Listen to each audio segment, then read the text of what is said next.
जय हिंद, नमस्कार फ्रेंड्स। ज्योति क्लासेस में आप सभी का एक बार फिर से स्वागत है। हेलो दोस्तों, कैसे हैं आप सभी? आई होप आप सभी बहुत ही अच्छे होंगे, स्वस्थ होंगे, स्टडी अपनी कंटिन्यू कर रहे होंगे। चलते हैं हमारी आज की इवनिंग की क्लास की तरफ। जैसा कि आप सभी जानते हैं, हम कर रहे हैं फूड एंड न्यूट्रिशन साइंस, जिसके अंतर्गत हम कवर कर रहे हैं प्रोटीन। जी हाँ, प्रोटीन टॉपिक हमारा चल रहा है, जिसमें हमने प्रीवियस क्लास में किया था प्रोटीन का पाचन है, यानी कि डाइजेशन ऑफ प्रोटीन के बारे में हमने चर्चा की थी कि जो हमारी प्रोटीन की जो प्रोसेस है वो कहाँ से स्टार्ट होती है, कैसे हमारा जो है प्रोटीन वो पचता है, जो हमारे भोजन में प्रोटीन ग्रहण करते हैं उसका प्रोसेस कैसे होता है और कहाँ पे वो पचता है। तो हमने चर्चा किया था प्रोटीन के पाचन के बारे में।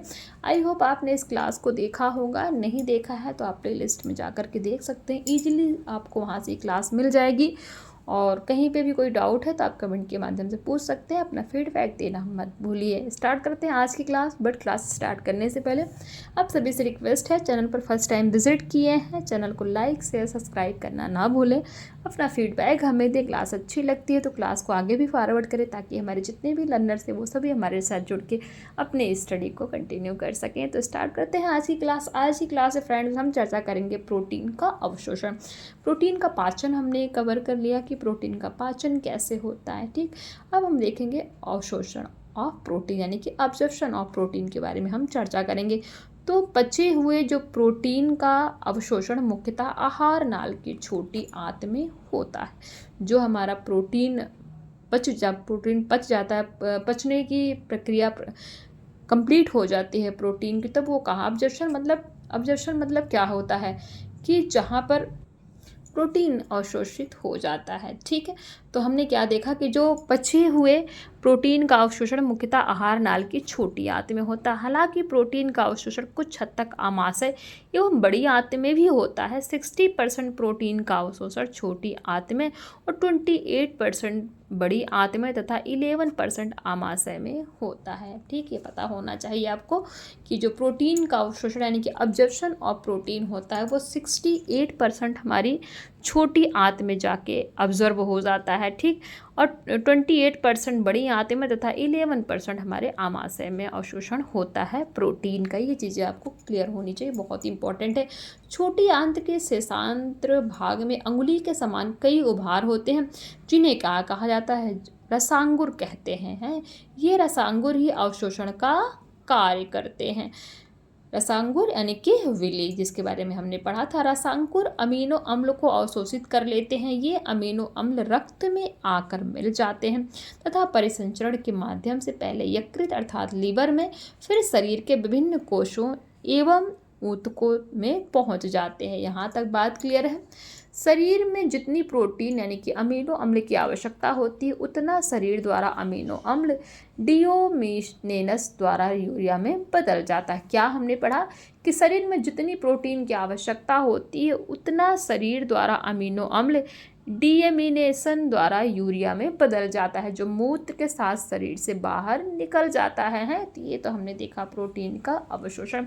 अब देखते हैं प्रोटीन का चयापचय यानी कि मेटाबॉलिज्म ऑफ प्रोटीन। रसांकुर द्वारा अवशोषित अमीनो अम्ल रक्त के माध्यम से यकृत में पहुंचाया जाता है।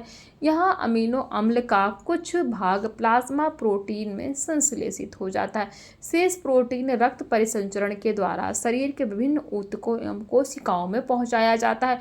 शरीर के कोश एवं ऊतक अमीनो अम्ल के विभिन्न तरीके से प्रयुक्त करते हैं। शरीर में प्रोटीन के कार्य को ही चयापचय यानी कि मेटाबॉलिज्म कहते हैं। जैसे नंबर 1, कुछ अमीनो अम्ल शरीर के नवीन कोशिकाओं, तंतुओं एवं ऊतकों के निर्माण के लिए संश्लेषित कर लिए जाते हैं। ये अमीनो अम्ल नई कोशिकाओं का निर्माण करते हैं। नंबर 2, शरीर को कोशिकाओं में निरंतर टूट फूट होती रहती है। इन कोशिकाओं की मरम्मत एवं पुनर्निर्माण भी प्रोटीन द्वारा ही होता है, जैसा कि हमने पहले भी पढ़ा है।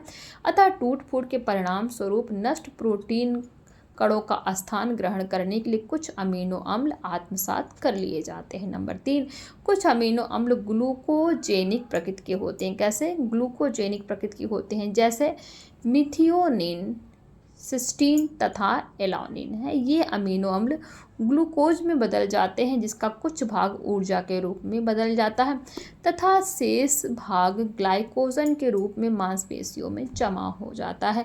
नंबर 4, कुछ अमीनो अम्ल हार्मोन्स एवं एंजाइम के संश्लेषण में प्रयुक्त कर लिए जाते हैं। नंबर 5, अमीनो अम्ल की वे अम्ल जो वसीय अम्ल बनाते हैं जिन्हें कीटोजेनिक अमीनो अम्ल भी कहा जाता है, जैसे ल्यूसीन, ग्लाइकोल्यूसीन आदि। ये अमीनो अम्ल वसीय अम्ल में बदल जाते हैं। इन वसीय अम्लों का कुछ भाग ऊर्जा प्रदान करने का काम करता है तथा शेष भाग शरीर में वसा के रूप में एकत्रित हो जाता है। नंबर 6, आवश्यकता से अधिक अमीनो अम्ल जिनका संश्लेषण नहीं हो पाता उनका ध्यान दीजिएगा, नाइट्रोजिनस कणों में खंडन कर दिया जाता है, जो शरीर में मुख्यतः यूरिया के रूप में मूत्र द्वारा शरीर से बाहर निकल जाता है तथा वह भाग जिसमें नाइट्रोजन नहीं होता वह ऊर्जा प्रदान करने का काम करता है। यहाँ तक बात क्लियर है। हमने क्या देखा? हमने देखा प्रोटीन का अवशोषण यानी कि अब्जॉर्प्शन ऑफ प्रोटीन। नेक्स्ट हमने कवर किया क्या? प्रोटीन का चयापचय यानी कि मेटाबॉलिज्म ऑफ प्रोटीन। आज की क्लास में हमने कवर किया। आज की क्लास को यहीं तक करते हैं, आप इसको ध्यान से पढ़िएगा। प्रोटीन का अवशोषण और प्रोटीन का चयापचय यानी कि absorption and metabolism of protein है, तो यहीं तक करते हैं। आई होप आज की क्लास आपको समझ में आई होगी। कहीं पर भी कोई डाउट रह जाता है किसी वर्ड किसी सेंटेंस में तो आप कमेंट के माध्यम से पूछ सकते हैं। आपकी हर एक क्यूरी जैसे कि मैं हमेशा कहती हूँ सॉल्व कराई जाएगी।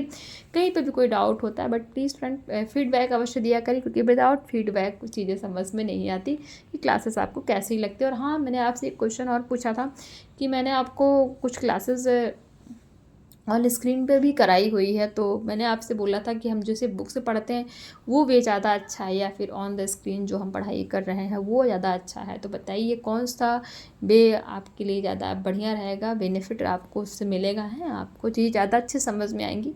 तो उसके भी लिए भी आप प्लीज़ बताइएगा, वोटिंग कीजिएगा, तो उसी हिसाब से आपको क्लासेस दी जाएंगी। ठीक है, तो हम बुक से पढ़ें कि या ऑन द स्क्रीन पढ़ें, जो आप कहें उसी हिसाब से हम अपनी पढ़ाई को आगे जारी रखेंगे। तो आज की क्लास को यहीं तक करते हैं।